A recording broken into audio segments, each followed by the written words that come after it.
Hello friends, RBI এর যে further class সেই ক্লাসে তোমাদের সকলকে স্বাগত। দেখো আমরা যেখানটায় বা যতটুকু পড়েছিলাম নেট ইস্যুর কারণে আমাদের লাইভ ক্লাসটাকে অফ রাখতে হয়েছিল, সেখান থেকেই আমরা জাস্ট একটু শর্টে বলে দিচ্ছি যে সবার আগে আমরা বললাম net demand and time liabilities বলতে কি বোঝায়।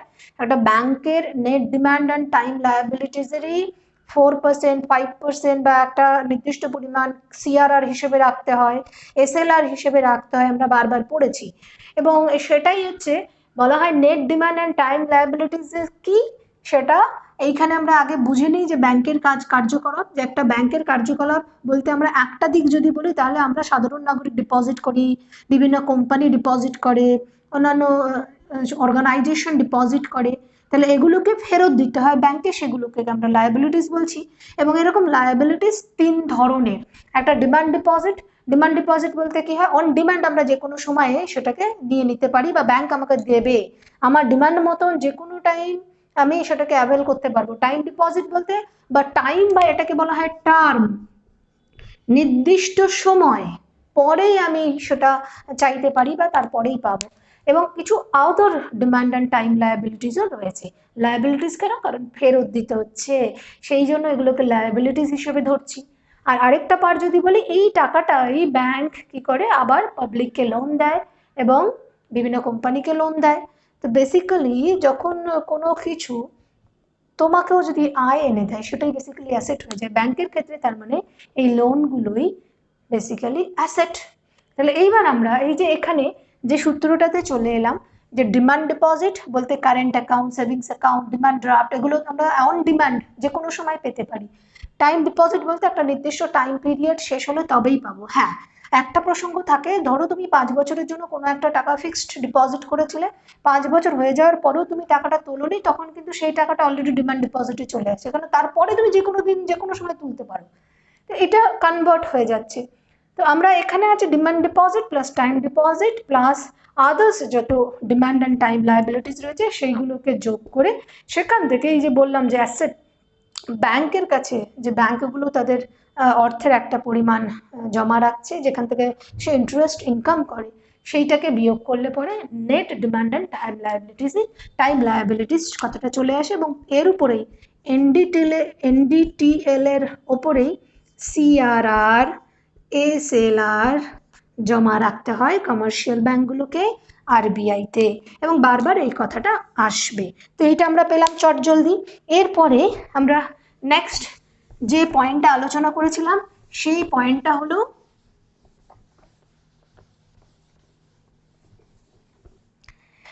যে কোয়ালিটেটিভ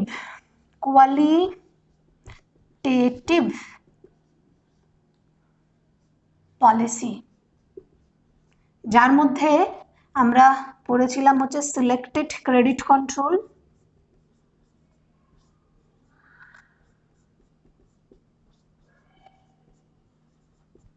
আর সেকেন্ড হচ্ছে মোরাল সুয়েশন। আমি আবারও বলছি,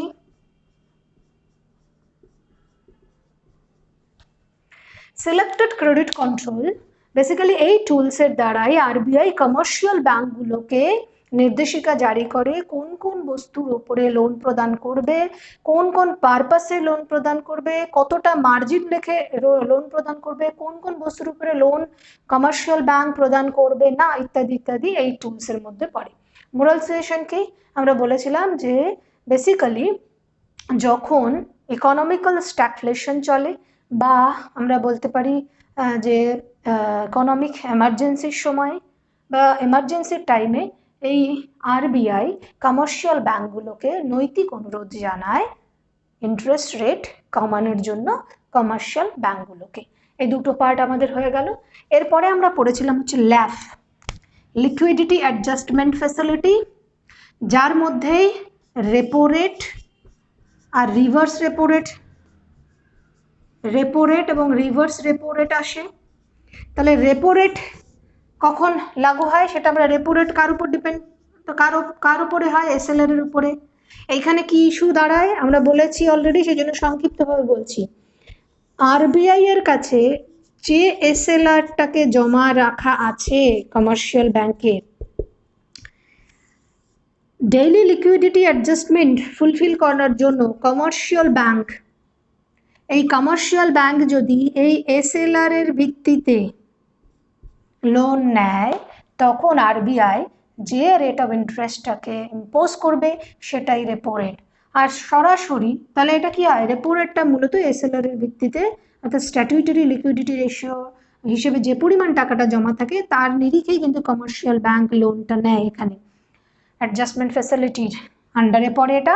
এবার রিভার্স রেপো রেট কি, রিভার্স রেপো রেট আরবিআই তার ডেইলি অ্যাডজাস্টমেন্ট করার জন্য লিকুইডিটি অ্যাডজাস্টমেন্ট করার জন্য কমার্শিয়াল ব্যাংকের কাছ থেকে লোন নিলে কমার্শিয়াল ব্যাংক যে রেট অফ ইন্টারেস্টটা নেয়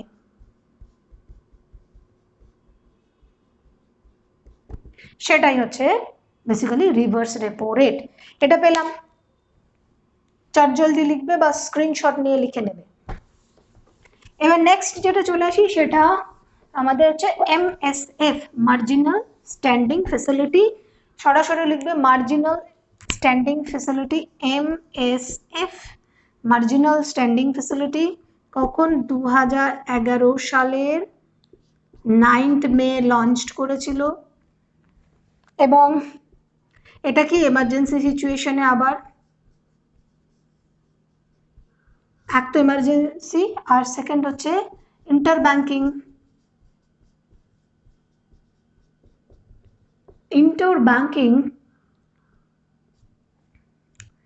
লিকুইডিটি অ্যাডজাস্টমেন্ট।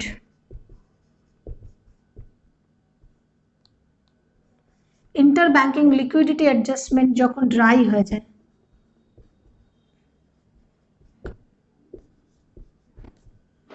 এই দুটো সিচুয়েশনে আরবিআই এর কাছ থেকে অর্থাৎ আরবিআই এর কাছ থেকে কমার্শিয়াল ব্যাংক লোন নিতে পারে। কতটা লোন নেবে? Minimum 1 crore and multiple of 1 crore। Mainly ব্যাংকের যে এনডিটিএল তার 2% এই এমএসএফ হিসেবে লোন পেতে পারে কমার্শিয়াল ব্যাংকগুলো। এই কথাগুলো পেলাম আমরা, চটজলদি তোমরা আমার মুখের কথা শুনে হলেও লিখে নেবে। চলো এবার নেক্সট যে টপিকটা আমরা এবার পড়বো এখানে সেটা হলো এই যে আরবিআইতে যে অ্যাকাউন্ট ওপেনিং ইস্যুটাকে কেন্দ্র করে, অ্যাকাউন্ট ওপেন ইস্যুটাকে কেন্দ্র করে সেটা কি দেখো, আমরা সবাই জানি অ্যাকাউন্ট ওপেনিং ইন আরবিআই, ওকে। আমরা এটা পড়েছি যে আরবিআইতে কোনো পার্সোনাল অ্যাকাউন্ট খোলা যায় না, আরবিআইতে একটা পার্সোনাল অ্যাকাউন্ট খোলা যায় না। একটা সিম্পল প্রথম কথা, নো ইন্ডিভিজুয়াল অ্যাকাউন্ট, আর আমরা লিখতে পারি individual account can't be open in RBI. তো ব্যাপারটা ভালো করে জেনে রাখো, প্রত্যেকটা কথাই এখানে ইম্পর্টেন্ট, কারণ এটা সবাই আমরা জানি খোলা যায় না, খোলা যায়ও না, রাইট। তবে এর গল্পটা আমাদেরকে মাথায় রাখতে হবে। কি গল্প? যে বেসিক্যালি আরবিআই স্ট্যাবলিশড হয়েছিল যে অ্যাক্টের দ্বারা, আরবিআই অ্যাক্ট 1934। অ্যাক্টে কোথাও বলা ছিল না যে ইন্ডিভিজুয়ালি আরবিআইতে বা পার্সোনাল অ্যাকাউন্ট আরবিআইতে খোলা যাবে না, খোলা যেতে পারতো, ওকে। কিন্তু আরবিআই কোনো রকম কোনো রেট অফ ইন্টারেস্ট দিয়ে এন্টারটেন করবে না, এটা হচ্ছে শর্ত। খোলা যাবে না এইটা বলা ছিল না, কিন্তু এটা বলা ছিল যে কোনো ইন্ডিভিজুয়াল অ্যাকাউন্ট বা কাউকে কোনো রকম কোনো রেট অফ ইন্টারেস্ট দিয়ে আরবিআই এন্টারটেন করবে না। যেহেতু এন্টারটেন করে না, কে অ্যাকাউন্ট খুলতে যাবে? কিন্তু 2002-03 সাল নাগাদ বা 2000 সাল নাগাদ যখন আসে তখন দেখা যায় যে ইন্ডিভিজুয়াল অ্যাকাউন্ট খোলার এগারনেস বেশ কিছু পাবলিকের কিন্তু দেখা দেয়। তাহলে সাধারণ নাগরিকের এই যে আরবিআইতে অ্যাকাউন্ট খোলার ইস্যুটা নিয়ে এরপরে আরবিআই একটু নড়েচড়ে বসে। আরবিআই 2002-03 সালে একটা অর্ডার ইস্যু করে যদি সাধারণ নাগরিকের অ্যাকাউন্ট খোলা শুরু হয় তাহলে কিন্তু কমার্শিয়াল ব্যাংকগুলোর সঙ্গে কম্পিটিশন করতে হচ্ছে, তাহলে কমার্শিয়াল ব্যাংকগুলোর মতনই ফেসিলিটি নাগরিকদেরকে দিতে হবে, ট্রানজাকশন ফেসিলিটি এটা ওটা, ইন্টারেস্ট রেট এটা। তো সেই জন্য কমার্শিয়াল ব্যাংকগুলির সঙ্গে কোনো রকম কোনো কম্পিটিশনে যাতে না যেতে হয়, সেই কারণে নিজেরা একটা অর্ডার ইস্যু করে 2003 সাল নাগাদ, যে আরবিআইতে কোনো রকম কোনো পার্সোনাল অ্যাকাউন্ট খোলা হবে না। দুটো কথা আমাদেরকে কিন্তু খুব ভালোভাবে মাথায় রাখতে হবে। এবং একজন ব্যক্তি ছিলেন শ্রী জগন্নাথন, যিনি গভর্নর ছিলেন, তার পার্সোনাল অ্যাকাউন্ট ছিল, তিনি মারা যাওয়ার পরে সেটাকে ক্লোজ করে দেওয়া হয়। তো এই কথাগুলি আমাদেরকে মাথায় রাখতে হবে এই পার্টে। তাহলে individual account can't be open in RBI, এটা প্রথম পেলাম। Individual account can't be open in RBI as per 1934 RBI Act. No binding, actually no binding was there in opening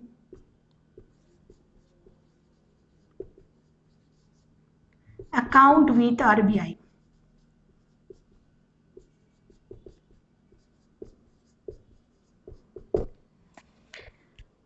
Okay, but in 2002-2003 RBI by order take policy not to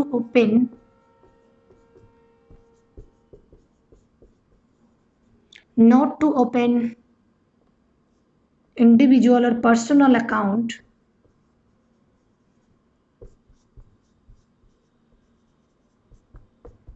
in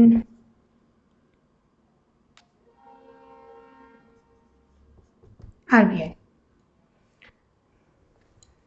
এই পলিসিটা নেয়।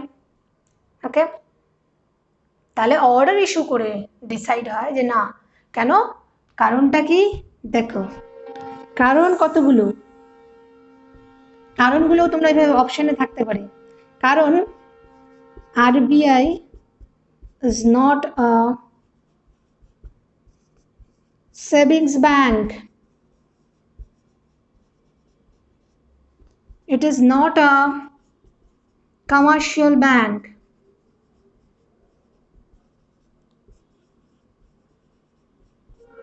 it's not a commercial bank, don't want to compete with commercial bank. তাহলে এইটা একটা জিনিস আমরা পেলাম, বা তার পেছনে লজিকগুলো পেলাম। তাহলে কি আরবিআই, আমরা সবাই জানি আরবিআই হচ্ছে বেসিক্যালি সেন্ট্রাল ব্যাংক, যার কাজই হচ্ছে সেন্ট্রাল এবং স্টেট গভর্নমেন্টের যে ইকোনমিক বা অর্থনীতি সংক্রান্ত কাজকর্ম সম্পাদন করা, এবং একই সঙ্গে যে মনিটারি পলিসি এবং মানি ফ্লো কন্ট্রোল করা। তো এই হচ্ছে মেন। আরবিআই তো সেভিংস ব্যাংক নয়, কমার্শিয়াল ব্যাংক নয়, এবং একই সঙ্গে বলা হলো যদি পার্সোনাল ইন্ডিভিজুয়াল অ্যাকাউন্ট খুলতে থাকি তাহলে তো আমাকে কমার্শিয়াল ব্যাংকগুলোর সঙ্গে কম্পিট করতে হবে, সেই স্টেজে পৌঁছে যাবে একটা সময়। এই কারণেই ব্যাংক রেগুলেশন জারি করে, অর্ডার জারি করে, এবং সেখানে পলিসি গ্রহণ করে not to open personal account with RBI. তাহলে আরবিআইতে অ্যাকাউন্ট কারা খুলতে পারে, এটা হচ্ছে আমাদের নেক্সট পয়েন্ট, পরীক্ষায় আসবে যে আরবিআইতে অ্যাকাউন্ট কারা খুলতে পারে। চট জলদি লিখবে, একটা পজ করে দিয়ে।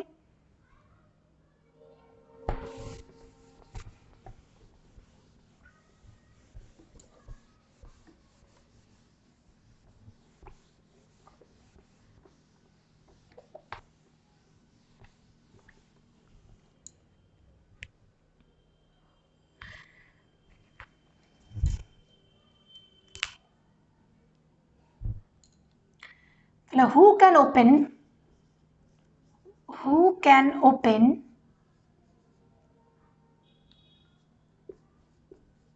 Account in RBI. Next point চলে আসে আমাদের, তাহলে কারা খুলতে পারে দেখো, প্রথম তো আমরা পেয়েছি bank, then second state government, then central government. কারা ব্যাংক অ্যাকাউন্ট খুলতে পারে? Department of state government,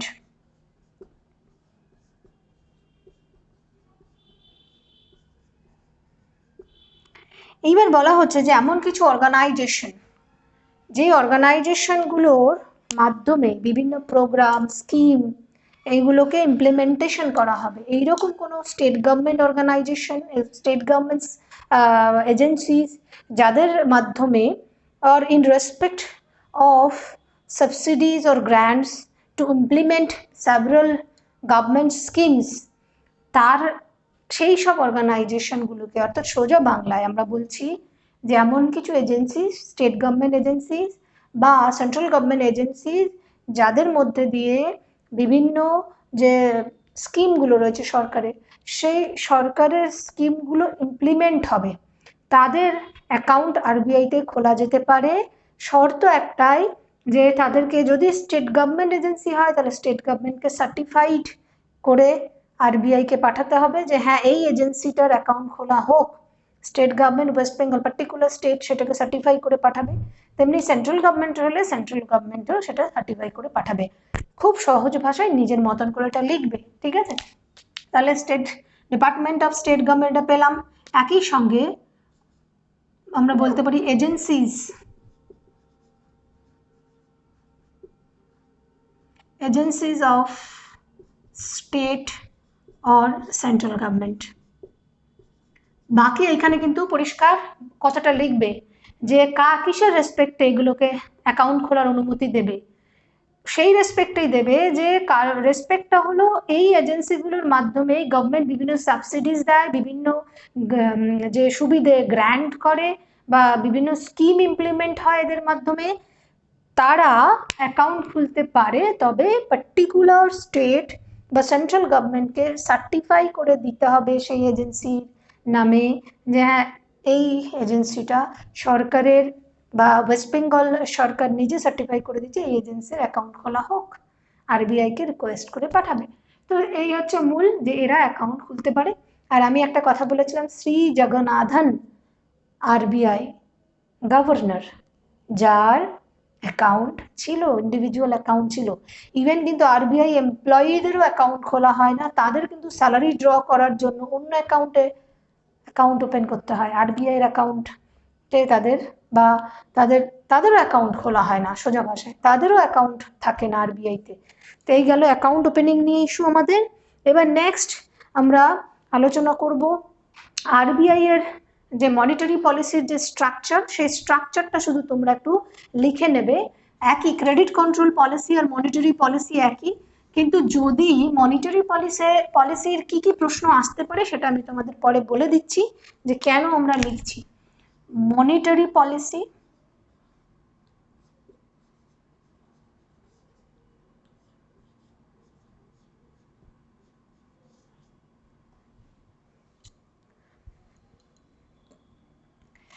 monetary পলিসিতে দু রকমের ইনস্ট্রুমেন্ট ইউজ করে, ডিরেক্ট ইনস্ট্রুমেন্ট, শুধু স্ট্রাকচারটা লাগবে, বাকি কনসেপ্ট তোমাদের সব হয়ে গেছে। আর হচ্ছে ইনডিরেক্ট ইনস্ট্রুমেন্ট, শুধু এই দিয়েই যে কোনগুলি ডিরেক্টের মধ্যে পড়ে কোনটা ইনডিরেক্টের মধ্যে পড়ে এইভাবে আসতে পারে। পড়ে যাই না বলে আমাদের অনেক সময় এই কনফিউশনগুলো থেকেই যায় এবং আমরা আনসার করে আসতে পারি না। দেখো ডিরেক্ট ইনস্ট্রুমেন্টের মধ্যেই পড়ে বেসিক্যালি সিআরআর, এসএলআর, আর একটা হচ্ছে refinancing, refinancing facilities. So what is refinancing facilities? খুব সোজা ভাষায় রিফাইন্যান্স করা, তাই তো? কি সেটা বুঝতে হবে। দেখো সাপোজ তুমি প্রথমে একটা বাড়ি করার জন্য 10 লক্ষ টাকা লোন নিয়েছো, 10 লাখ টাকা লোন নিয়েছো, এবং সেই বাড়িটা হলো, বাড়িটায় থাকছো কত বছরের জন্য? For 30 years. ততদিনে দেখা গেল পার্টিকুলার অন্য আরেকটা জায়গা তোমার হয়েছে, অন্য একটা জায়গা বা জমি রয়েছে, ল্যান্ড রয়েছে। প্রথমে তুমি এই বাড়িটাকে মর্টগেজ রেখে 10 লাখ টাকা লোন নিয়েছিল 30 বছরের জন্য, হলো এটা পার্ট। এইবার 5 বছর পরে তুমি এই বিশাল লোন, সেই লোনটাকে শোধ করার জন্য তুমি আবার একটা অ্যাপ্লিকেশন করলে যে আমি একটা অন্য মর্টগেজ রেখে, অন্য একটা জিনিস মর্টগেজ রেখে এই লোনটাকে শোধ করার জন্য লোন চাই। সাধারণত লোক তাই করে। তো কেন করে? তার পেছনে লজিকই হচ্ছে যে পরের লোনটা, এই রিফাইন্যান্সিং ফ্যাসিলিটিসের মাধ্যমে এই যে প্রিভিয়াস লোন, সেই প্রিভিয়াস লোনটা শোধ করার জন্য আমি আরেকটা নতুন লোন নিচ্ছি, তার বদলে আরেকটা মর্টগেজ রাখছি। তখন অ্যাজ এ পার্সন আমি কি চাইবো? আমি লোন নেব কেন? রেট অফ ইন্টারেস্টটা আগে এখানে যা ছিল সেখান থেকে এখানে কম করব। সাপোজ 10 লাখ টাকার মধ্যে তোমার 5 লাখ টাকা দেওয়া ছিল, হয়ে গেছে, আর 5 লাখ টাকা আছে। এইবার তুমি কি করলে? 8 লাখ টাকা লোন চাইলে আবার এটার রেসপেক্টে, যার মধ্যে বললে যে 8 লাখের মধ্যে আমি 5 লাখ টাকা এখানে কেটে নিন আপনি, আর বাকি 3 লক্ষ টাকা আবার 30 বছরের জন্য লোন করে দিন। This is called refinancing. তো আরবিআইয়েরও এই ফ্যাসিলিটিসটা রয়েছে কমার্শিয়াল ব্যাঙ্কগুলোর সঙ্গে। তো রিফিন্যান্সিং ফ্যাসিলিটিস এটা ডিরেক্ট ইনস্ট্রুমেন্টের মধ্যে পড়ে। তো রিফিন্যান্সিং পার্টটা এইভাবে বুঝে নিলে যে বেসিক্যালি প্রথম লোনটা শোধ করার জন্য দ্বিতীয় লোন এবং ওই সেম স্ট্রাকচারের মধ্যে যে সেকেন্ডটাকে আমি শোধ করে দিতে চাইছি লোন নিয়ে, এবং যে পরিমাণ বাকি এক্সট্রা অ্যামাউন্ট সেটার বেসিসে আলটিমেটলি আমাকে 8 লক্ষ টাকারই কিন্তু ইন্টারেস্ট দিতে হবে, কিন্তু একটা চলে গেল, আর এখানে ফ্যাসিলিটি দুটো পাবো। ফ্যাসিলিটি দুটো পাবো কি? আগে আমাকে দেখা গেল 5% ইন্টারেস্ট দিতে হতো, রিফিন্যান্সিং সিস্টেমে এইবার এখানে আমাকে 4% ইন্টারেস্ট দিতে হবে। এইটা আমার মাথা থেকে হেডেক চলে গেল। এবং এই রেট অফ ইন্টারেস্টের কারণে আগে হয়তো এখানে ইএমআই ছিল 7,000 টাকা, এখন আমার ইএমআই গিয়ে দাঁড়াবে হয়তো 5,000 টাকা। তাহলে ইএমআই এর অ্যামাউন্টটা কমে, রেট অফ ইন্টারেস্টটা কমে, তবেই তো আমি সেকেন্ড লোন নেবো, নাহলে সেকেন্ড লোন নেবো কেন? This is called refinancing. এবার চলো রিফাইন্যান্সিং। ইনডিরেক্ট ইনস্ট্রুমেন্টের মধ্যেই আমাদের পড়বে হচ্ছে, এবার দেখো ওখানে আমরা কোয়ান্টিটেটিভের মধ্যে একরকম পেয়েছিলাম, এবার এখানে ইনডিরেক্ট ইনস্ট্রুমেন্ট বললেই open market operation, MSF,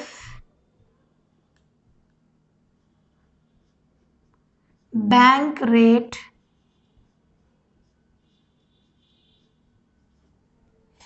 open market operation, repo rate, reverse repo rate, এগুলো সবই পড়বে।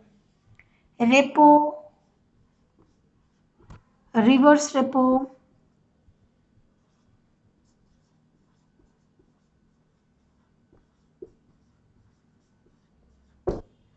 এবার পার্টিকুলার প্রত্যেকটা আলাদা আলাদা ডেফিনেশন তুমি বুঝে গেছো, এবং মনিটারি পলিসিটা কিভাবে ডিসাইড হয় সেটাও বুঝে গেছো, যে কখন রেপো রেট জারি হয়, কখন রিভার্স রেপো রেট জারি হয়, কখন এই যে যখনই আমরা সিআরআর এসএলআর কমানো বাড়ানোর মাধ্যমে কিভাবে মানি কন্ট্রোল করে, মানি ফ্লো কন্ট্রোল করে। ব্যাংক রেট চলে আসলে আমরা পেয়েছি dear monetary policy, cheap monetary policy, এগুলো সব পেয়েছি আমরা। তো অটোমেটিক্যালি শুধুমাত্র এখানে ওরিয়েন্টেশনটা, অলরেডি এগুলো সবগুলোর আলাদা আলাদা মানে তোমরা জানো, প্রত্যেকটার অর্থ তোমরা বুঝে গেছো আগের ভিডিওগুলো দেখে। এখানে শুধুমাত্র কোনটা ডিরেক্ট ইনস্ট্রুমেন্টের মধ্যে পড়ে, কোনটা ইনডিরেক্ট ইনস্ট্রুমেন্টের মধ্যে পড়ে সেটা লিখে নেবে।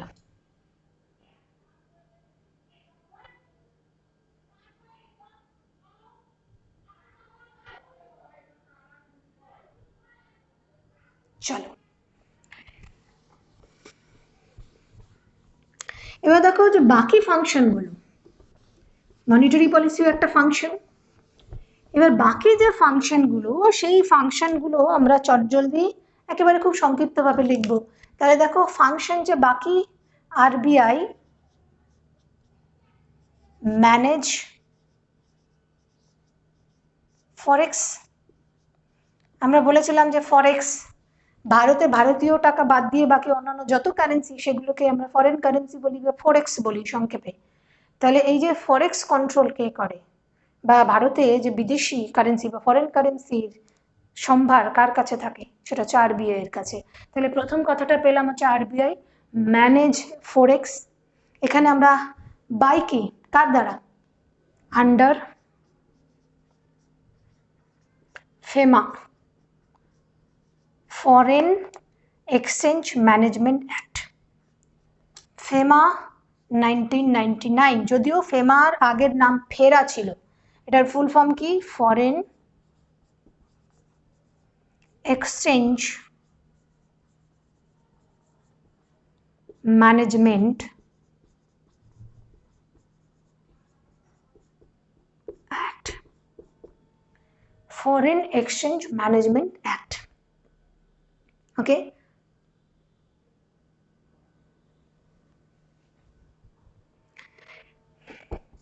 এর সঙ্গে আর লিখতে পারি ইট AIDS foreign trades,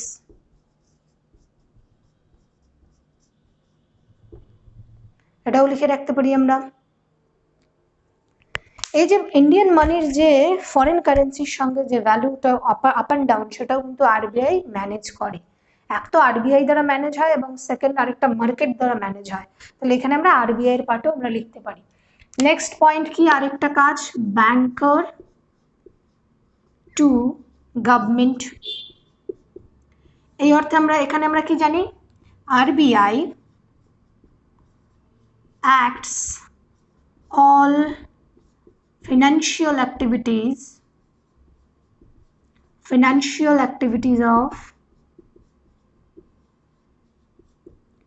state and union government,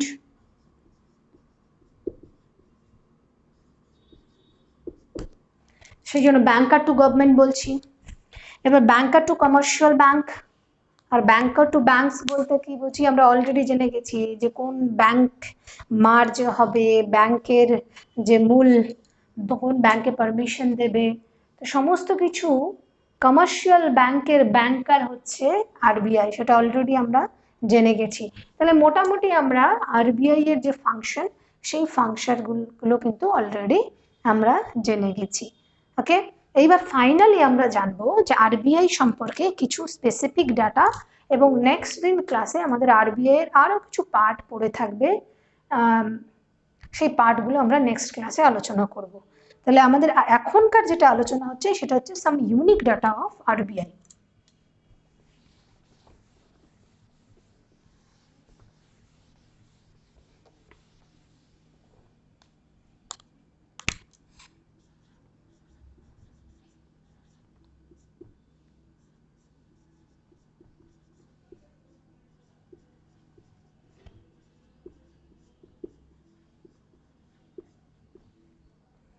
দেখো, প্রথম কথাই বলছি যে first female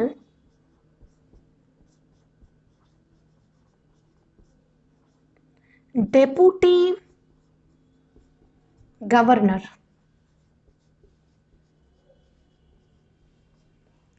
first female deputy governor সেটা কে ছিলেন, কেজি উডেসি।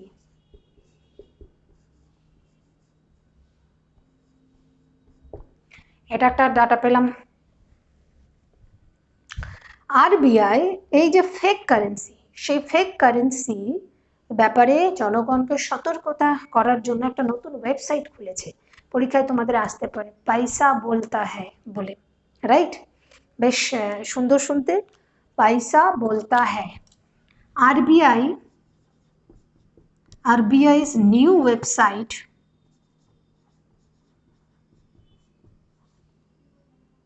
for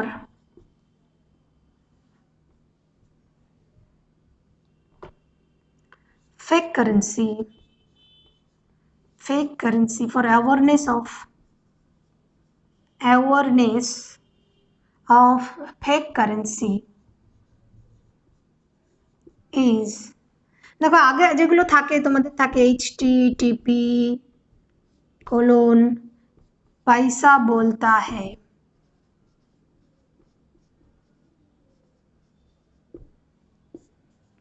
.org.in আমরা একটু দেখে নিই বলতে হয় .rbi.org.in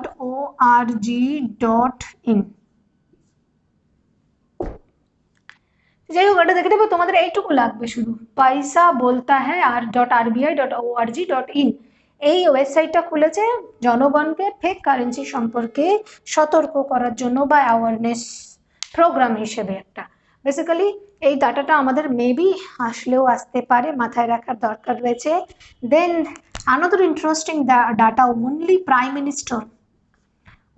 prime minister who was governor of RBI মনে পড়ছে কোনো নাম doctor Manmohan Singh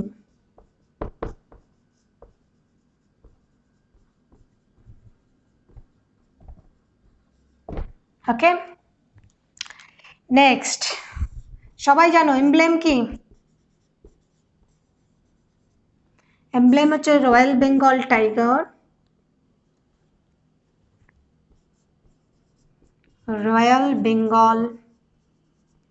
tiger before palm tree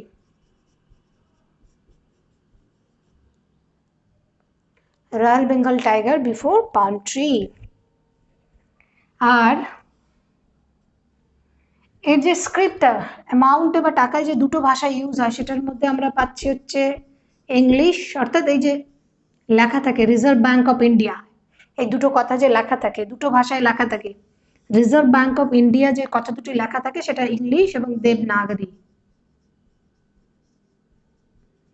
reserve bank of India কথাটা যে লেখা থাকে সেই দুটো ইংরেজি ভাষায় একটা লেখা থাকে আর একটা দেবনাগরী ভাষায় লেখা থাকে দেখো অনলি শ্রী জগন্নাথন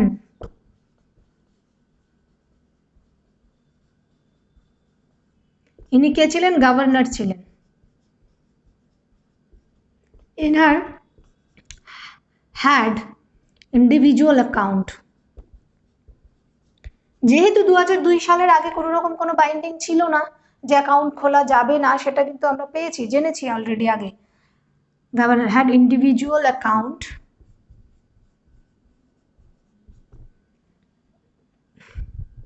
বাট সে অ্যাকাউন্টটা ক্লোজ করে দেওয়া হয় উনি যখন মারা যান তার সময় তাহলে আরবিআইতে ইন্ডিভিজুয়াল অ্যাকাউন্ট গভর্নরের ছিল শ্রী জগন্নাথনের ইন্ডিভিজুয়াল অ্যাকাউন্ট ছিল ওকে and another blockbusting information সেটা হচ্ছে শুধুমাত্র ভারতের সংবিধানের প্রিয়াম্বল আছে তা নয় আরবিআইয়েরও নিজস্ব একটা প্রিয়াম্বল আছে সেটা লিখে রাখবে RBI has preamble RBI has its own preamble অর্থাৎ সংবিধান ছাড়াও আর কোন সংস্থা নিজস্ব প্রিয়াম্বল আছে যদি প্রশ্ন আসে তখন আমাদের আনসার করতে হবে আরবিআই তাহলে আমরা ফাইনালি লিখব আরবিআই হ্যাজ